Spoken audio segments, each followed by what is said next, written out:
오늘은 사무엘하 8장 말씀인데 다윗 왕의 주요 정복 전쟁에 대해서 정리를 해놓고 있고 또 다윗의 행정 조직을 뒤에 15절에 19절에 소개하고 있습니다. 먼저 다윗의 정복 전쟁을 보면 블레셋, 모압, 그리고 소바왕이라고 나오는데 우리가 익숙하게 들어보지 못한 지역입니다. 소바. 근데 여기는 이제 아람 쪽이라고 그렇게 얘기를 합니다. 아람 영역에 있는 조그만한 소왕국. 그러니까 이 시대만 하더라도 아직 그러니까 이 도시 같은 조그만한 소왕국. 우리가 늘 얘기하지만 대전이면 대전이 하나의 왕국이고 세종이면 세종이 하나의 왕국이고 지금의 시장들은 이제 그때 당시로 본다면 하나의 왕인 것이죠. 그런 체제로 돼 있습니다. 그러다가 이제 제국주의의 바람이 이렇게 싹 불면서 더 이상 그 소왕국들의 존재 의미가 싹 사라져 버리면서 전부 흡수되는 그런 형태로 나아가고 있고 나중에 이제 후에 제가 볼 때는 민족 자결주의 원칙 이런 것들이 대두되면서 다시 이제 그런 소왕국들이 조그마한 나라들이 다시 자기 자리를 찾을 수 있게 이렇게 되어 가는 것 같습니다.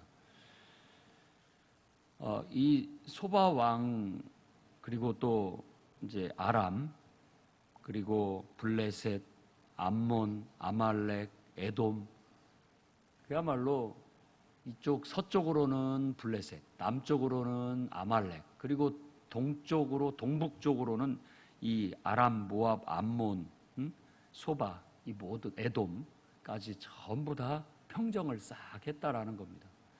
그래서 그들을 다 싸워서 이겨서 항복을 받고 대부분 다 조공을 바치도록 그렇게 만들었어요. 그래서 다윗이 왕이 된 후 다윗 왕국은 최대 세력을 확장하게 됐다라는 거고 이제 그의 아들 솔로몬에 의해서 그것이 좀 더 확대가 됩니다마는 이걸 어떻게 보면 다윗이 하나님 앞에 다윗의 장막을 짓고 또 언약궤를 모셔오고 그 다음에 성전을 짓겠다고 하면서 하나님께 큰 은혜를 입어 또 복을 받고 그러면서 왕국이 강성해지게 돼서 그 왕국이 주변의 여러 국가들에게 휘둘리지 않고 긍정적으로 본다면 휘둘리지 않고 오히려 그런 세력들을 다 밀어내면서 이겨내면서 주도적인 왕국으로서 자리를 잡게 됐다라고 그렇게 봅니다. 이런 것들을 이제 우리가 해석해서 우리의 삶에 적용을 할 때는 개인적으로 적용을 할 때는 다윗 왕을 믿음이 좋은 그런 성도로 우리가 볼 수가 있습니다.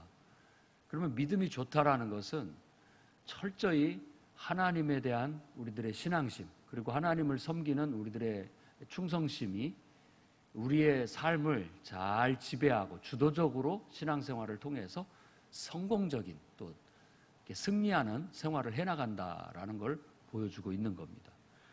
믿음이 좋아서 하나님이 또 함께 하시고 하나님이 믿음 좋다라는 건 그냥 단지 종교적인 어떤 것만 잘한다라는 뜻이 아니라 하나님과의 관계를 기반으로 해서 지혜롭고 또 용기 있고 절제할 줄 아는 이런 다방면의 전인격적인 모든 면에 있어서 하나님의 사람답게 균형 잡히고 의롭고 바르고 또 강하고 특출나다 이런 어떤 모든 요소들을 다 가지고 있다고 볼 수 있습니다. 그래서 믿음은 우리의 인격을 개발하고 믿음은 우리의 재능을 끌어내고 이렇게 해서 우리가 일상생활에서도 하나님의 역사를 이루어나가는데 탁월한 능력들을 발휘한다라는 것으로 볼 수 있습니다. 그래서 여러분 우리 모든 성도들이 신앙 안에서 다윗 왕처럼 이 신앙심이 강해서 하나님을 중심으로 해서 자기의 인생을 이렇게 잘 여러분의 왕국을 잘 이루어 나가시기 바랍니다.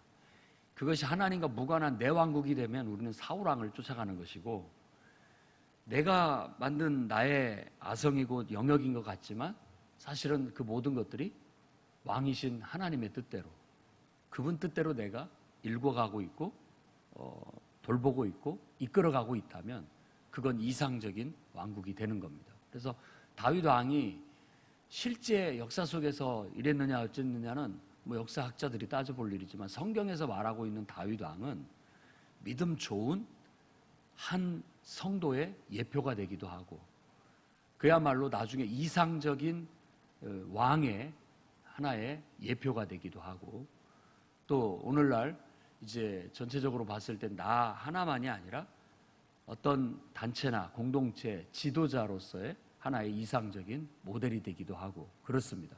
그래서 그런 면에 있어서 우리가 우리의 삶에 그런 면들을 적용을 해 나가야 되겠습니다. 6절과 14절에 이 1절부터 14절까지 다윗 왕의 정복 전쟁을 정리하면서 덧붙인 이런 말들이, 이런 평가가 훨씬 더 의미 있는 말들입니다.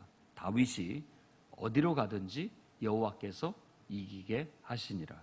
똑같습니다. 14절에도 다윗이 어디로 가든지 여호와께서 이기게 하셨다. 쭉 그의 정복 세력을 떨친 이야기를 하면서 덧붙이는 말은 하나님께서 이기게 하셨다. 이 얘기를 덧붙이고 있다는 걸 기억해야 됩니다. 이런 것들이 성경적인 역사관, 그러니까 하나님의 관점으로 인생을, 역사를 해석하는 거예요. 하나님의 뜻으로 본 역사라고 할 수 있는 것이죠. 전에도 얘기했듯이 우리나라 역사도 함석헌 선생이 뜻으로 본 역사라고 해서 하나님의 사랑, 아가페라는 관점으로 저 모든 우리나라 선사시대 때부터 역사를 쫙 해서 우리나라 역사를 고난의 역사로 하나님의 뜻으로 본 역사라고 해서 그런 책을 출간한 책이 있습니다. 뭐 아주 신앙적이지는 않지만 그래도 하나님의 뜻으로 우리의 역사를, 우리나라의 역사를 해석해 본다라는 건 의미가 있다라고 생각이 들면서 저도 그 책을 보면서 생각하기를, 우리의 개인의 인생도 하나님의 눈으로, 하나님의 마음으로, 하나님의 뜻으로 내 인생을 해석해 볼 수 있겠구나. 어쩌면 그것이 우리의 간증이 아닐까 이렇게 생각을 하는 겁니다. 그러니까 내가 태어난 것도 내가 언제 어떻게 태어났다가 아니라 하나님의 뜻에 의해서 우리가 태어났고, 또 여러 가지 우여곡절, 고난을 겪는 것들을, 그 과정을 하나님께서 사랑으로 나를 만들시기 위해서, 나를 더 성장시키고 성숙시키고 연단시키기 위한 어떤 하나님의 뜻 안에서 펼쳐진 인생으로, 그래서 그 모든 역사의 아픔을 아가페로, 하나님의 사랑으로 볼 수도 있다라고 그렇게 보여집니다. 다윗이 어디로 가든지 여호와께서 이기게 하셨다라는 것은 다윗 왕의 성공, 그리고 다윗 왕의 어떤 탁월한 통치력, 그리고 군사로서, 용사로서 어떤 전쟁을 하든지 늘 이기게 했던 그 탁월함, 이 모든 것들이 결국은 하나님께 그 영광을 돌려드리는 그런 해석을 해내고 있다라는 겁니다. 그 다음에 이 부분에서 우리가 한 가지 더 신경을 써야 할 것은, 다윗 왕이 모든 나라를 정복하면서 거기에서 은금을 다 이렇게 조공으로 받아오거나 또 약탈을 해오거나 가져왔는데 그것을 여호와께 드렸다라는 겁니다. 특히 소바 왕 하닷 에셀, 그러니까 그렇게 큰 왕국은 아닌 것 같습니다. 중요한 왕국도 아닌데 이 하닷 에셀을 언급한 것은 그에게서 금 방패를 뺏어와서 이 성전에다가, 성전 창고에 나중에 보관해 놓는 겁니다. 그러니까 솔로몬의 성전에는 이 금 방패가 쫙 진열돼 있었던 거예요. 그러니까 어떻게 보면은 그 귀한 것들을 모셔놨다라는 것에 의미를 두면서 그만큼 어떤 하나님에 대한 귀중함, 소중함, 가치, 그런 겁니다. 그러니까 하나님은 우리 인생의 최고의 가치입니다. 그러니까 그렇게 존재해야 돼요. 그래야만 우리 인간이 마치 원전에서도 그 물이 온도를 적당하게 유지시켜 주듯이, 그리고 배도 균형을 잡아주는 물이 있어서 배 균형을 잡아주듯이 우리를 안정되게 이렇게 딱 잡아주는 거예요. 하나님을 여러분의 인생의 절대적 기준과 가치로 두셔야 됩니다. 우리가 예배를 드린다라는 것도 그분에게 최고의 가치와 존귀와 위엄이 있다라는 것을 올려드리는 우리의 태도가 예배인 거예요. 경배라는 말 자체는 절을 한다는 뜻입니다. 그 말은 당신이 온 세계에서 가장 가치 있고 귀하고 높으신 분입니다 라는 것을 내 몸과 마음으로 표현하고 고백하는 것과 같습니다. 찬양을 올려드린다라는 것도 마찬가지입니다. 그분을 내 인생의 최고의 가치요 기쁨이요 내 인생의 모든 복의 근원으로 알고 그분을 기뻐하면서 그분 안에서 내가 그분을 칭찬하는 그리고 그분을 기뻐하는 그런 표현을 올려드리는 것들이 찬양이 될 수 있는 겁니다. 그러니까 이런 모든 요소들이 다윗의 성공의 밑바탕이 된다라는 겁니다. 그래서 그는 힘을 떨칠 수가 있었고 자신의 능력을 발휘할 수가 있었고 또 거기서 얻은 그런 열매들로 하나님 앞에 드릴 수 있었다라는 것이 지금 이 1절에서 14절에서 보여주는 이야기인 거예요. 한마디로 말해서 그의 정복 전쟁을 이렇게 요약해서 쫙 얘기함으로써 그의 성공적인 왕으로서의 역할 그리고 능력 발휘를 보여주고 있고 그 모든 것들이 다 하나님께로부터 나왔다. 그리고 그 모든 것들을 또 하나님께 영광 돌렸고 하나님께 드렸다라고 그렇게 말하고 있는 겁니다. 그러니까 우리가 믿음이 좋다라는 것은 바로 그런 태도, 이런 모범을 따르는 겁니다. 내가 믿음이 좋아 기도도 열심히 하고 예배도 착실히 잘 드리면서 하나님 말씀과 기도로 내가 영성을 갖추면서 그걸로 끝이냐? 아니다는 거죠. 그걸 통해서 내가 일상생활에 직장이나 사업이나 또 내가 하는 모든 일들 속에 내 능력을 발휘할 수 있다는 거예요.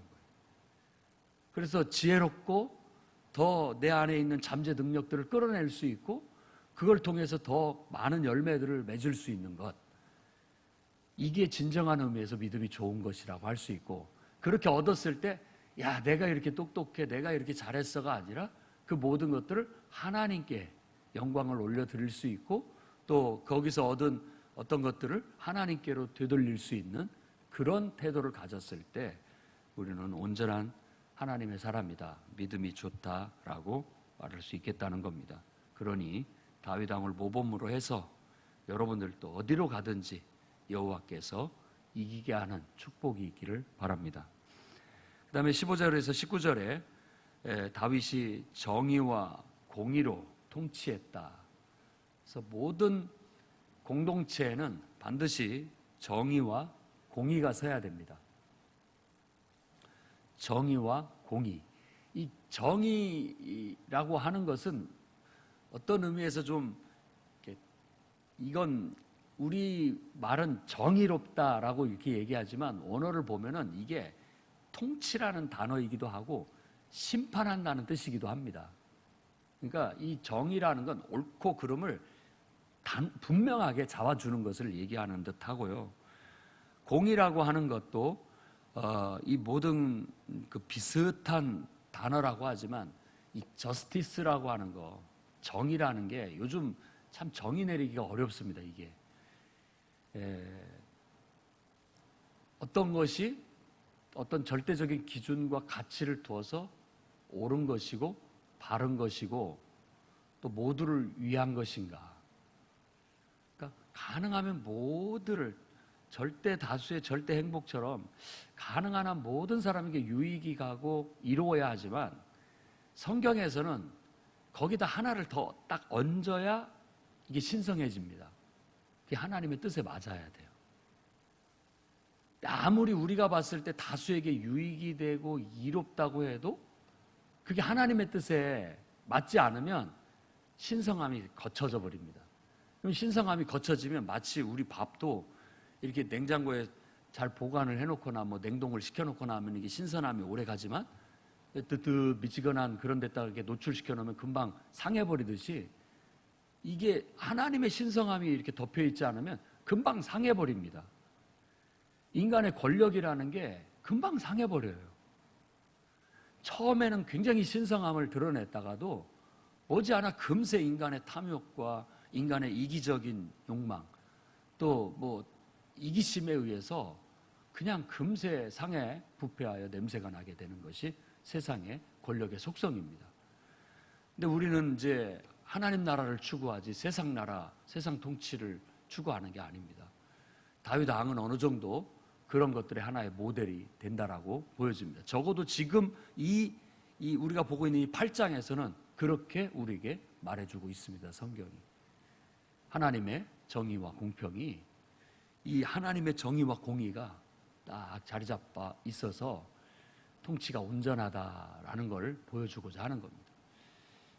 하나님의 뜻이라는 것이 딱 덮여 있고 그것들로 인하여 하나님께서도 인정을 하고 사람들에게도 유익하고 나 자신에게도 유익한 이런 것이 가장 이상적인 형태가 될 겁니다.